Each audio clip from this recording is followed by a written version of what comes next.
গুলশান কলোনিতে গুন্ডারাজ চলছে, যেভাবে সমাজ বিরোধীদের হাত থেকে বাঁচতে প্রতিবাদে নেমেছে তৃণমূল কর্মী সমর্থকরা।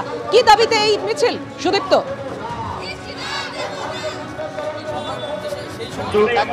দেখতে পাচ্ছ যে মিছিল কিন্তু 55 গ্রামে শুরু হয়েছিল এবং 108 নম্বর ওয়ার্ড তৃণমূল কংগ্রেসের উদ্যোগে এই মিছিল, এবং বিপুল সংখ্যক গুলশান কলোনির মহিলারা এখানে উপস্থিত রয়েছেন। আমার সহকর্মী দিব্যেন্দুকে দেখাতে বলবো যে তৃণমূল কংগ্রেসের পতাকা যেরকম রয়েছে এবং সামনে কিন্তু একদম যে ফেস্টুন রয়েছে সেখানে লেখা রয়েছে এলাকার সমাজ বিরোধীর বিরুদ্ধে তৃণমূল কংগ্রেস লড়ছে এবং লড়বে। মিছিল এখন এসে গুলশান কলোনির ঘড়ির মোড়ে এসে মিছিল শেষ হয়েছে এবং এখানে কিন্তু স্লোগান শাউটিং চলছে। আমরা কথা বলে নেব এখানকার মিছিলের উদ্যোক্তাদের সঙ্গে। কি দাবিতে আপনাদের? দেখুন, দাবিতে একটাই মিছিল, যে এই অঞ্চল যেভাবে শান্ত অঞ্চল, এই অঞ্চলে যেভাবে সুশান্ত কুমার ঘোষ আমাদের পৌরপিতা মানুষের জন্য ডেভেলপমেন্ট করছে, কিন্তু কোথাও গিয়ে কিছু মানুষের স্বার্থে তাতে ঘা লাগছে এবং তারা সাধারণ মানুষের মনের মধ্যে একটা ভয় ঢোকানোর জন্য এই সমস্ত কাণ্ড কারখানা করছে। মানুষের মধ্যে ভয় ঢোকানোর জন্য হয়তো তারা এই অঞ্চলকে অশান্ত করার চেষ্টা চলছে এবং তার প্রতিবাদে আজকে আমরা পথে নেমেছি এবং এই প্রতিবাদ আমাদের চলতে থাকবে যতক্ষণ না পর্যন্ত যে সমস্ত ক্রিমিনালরা এই অঞ্চলকে নোংরা করার চেষ্টা চলছে, এই অঞ্চলকে অশান্ত করার চেষ্টা চলছে, তাদেরকে যতক্ষণ না পর্যন্ত গ্রেপ্তার হচ্ছে আমাদের এই প্রতিবাদ চলতে থাকবে। এবং আমরা পুলিশ প্রশাসনের কাছে আবারও অনুরোধ করছি যে আমরা জানি যে পুলিশ এই অঞ্চলকে বিভিন্ন এর আগেও শান্ত করেছে এবং এই অঞ্চলকে শান্ত করতে পুলিশ পারবে। পুলিশ যাদের নামে অভিযোগ রয়েছে তাদেরকে অবিলম্বে যেন গ্রেপ্তার করা হয়, এটাই আমাদের। পুলিশ যাতে মূল অভিযুক্তকে অবিলম্বে গ্রেপ্তার করে তার দাবিতে কিন্তু এই মিছিল।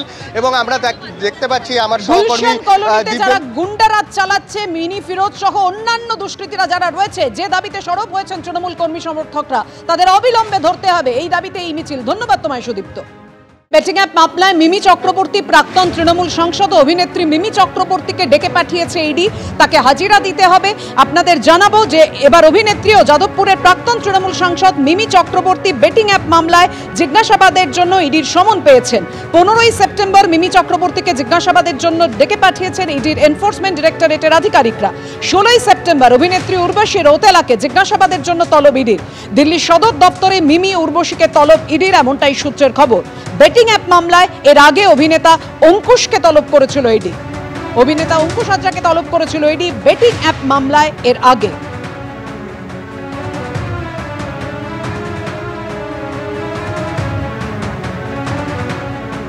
এবার অভিনেত্রী ও যাদবপুরের প্রাক্তন তৃণমূল সাংসদ মিমি চক্রবর্তীকে তলব করল এনফোর্সমেন্ট ডিরেক্টরেট। বেটিং অ্যাপ মামলায় জিজ্ঞাসাবাদের জন্য তাকে সমন করল ইডি।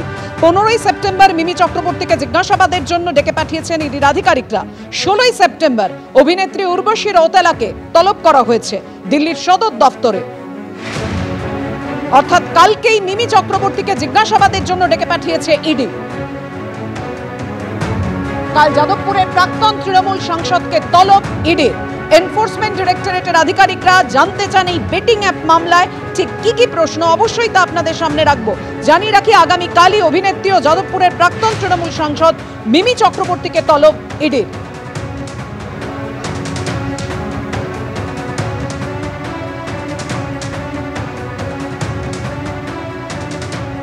কথা বলবো, আমাদের সঙ্গে রয়েছে টেলিফোনে আমাদের প্রতিনিধि मनोज वर्मा। मनोज जी, इस बारे में आपके पास ताजा जानकारी क्या है?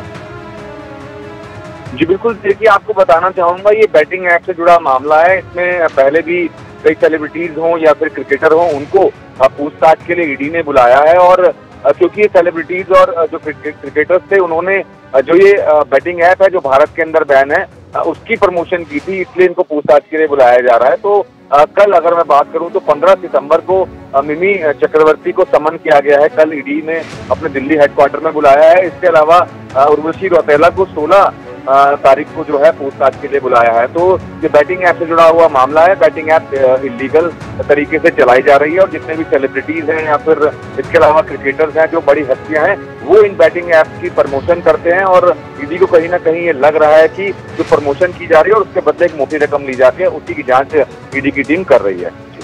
इस तमाम जानकारी के लिए आपको शुक्रिया। কুণাল ঘোষ এবং বিজেপি বিধায়ক শঙ্কর ঘোষকে কি বললেন এই প্রসঙ্গে পরপর। মিমিকে ইডি কোনো একটি কারণে তারা নাকি তলব করেছেন, এটা সংবাদ মাধ্যম থেকে শুনলাম। তো একটা বিষয় হচ্ছে যে আইন নিশ্চয়ই আইনের পথে চলবে, সেখানে কোনো মন্তব্য করব না। কেন ডেকেছেন, তাতে কি হবে এগুলো তো মিমি বলতে পারবেন বা তার আইনজীবীরা।